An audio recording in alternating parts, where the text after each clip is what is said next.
Hello दोस्तों, आज हम समझेंगे न्यूटन की गति के नियम का शारीरिक शिक्षा और खेलों में बहुत ही महत्वपूर्ण स्थान है, क्योंकि सभी खेलों में गति की आवश्यकता पड़ती है और यह नियम गति पर ही पूर्ण रूप से आधारित होते हैं। शारीरिक शिक्षा और खेल में शिक्षक, प्रशिक्षक और छात्रों को इसका ज्ञान गुरु मंत्र की तरह ध्यान में रखना पड़ता है। न्यूटन के गति का नियम, जैसे न्यूटन 1686 में सर आइजैक न्यूटन ने गति से संबंधित 3 नियम का प्रतिपादन किया।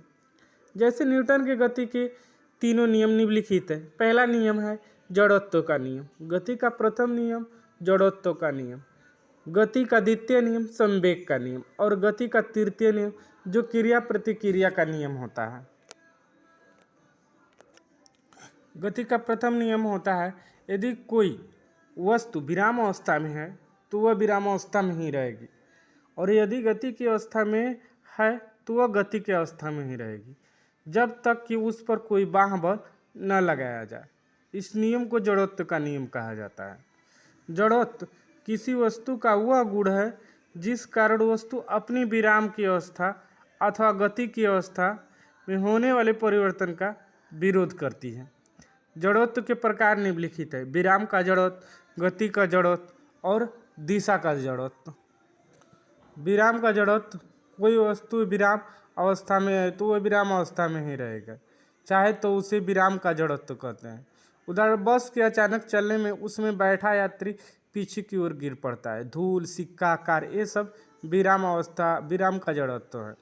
गति का जड़त्व, यदि कोई वस्तु गति की अवस्था में है तो वह गति की ही अवस्था में ही रहेगा, चाहे उसे गति का जड़त्व कहते हैं। फिर दिशा का जड़त्व, यदि कोई वस्तु दिशा की अवस्था में है तो वह दिशा की अवस्था में रहना चाहिए तो उसे दिशा का जड़त्व कहते हैं। गति का तृतीय नियम, गति का द्वितीय नियम, किसी वस्तु के संवेग परिवर्तन की दर उस वस्तु पर लगने वाला बल के समानुपाती होता है और इस संवेग परिवर्तन की दिशा सदैव बल की दिशा में होता है। इस नियम को संवेग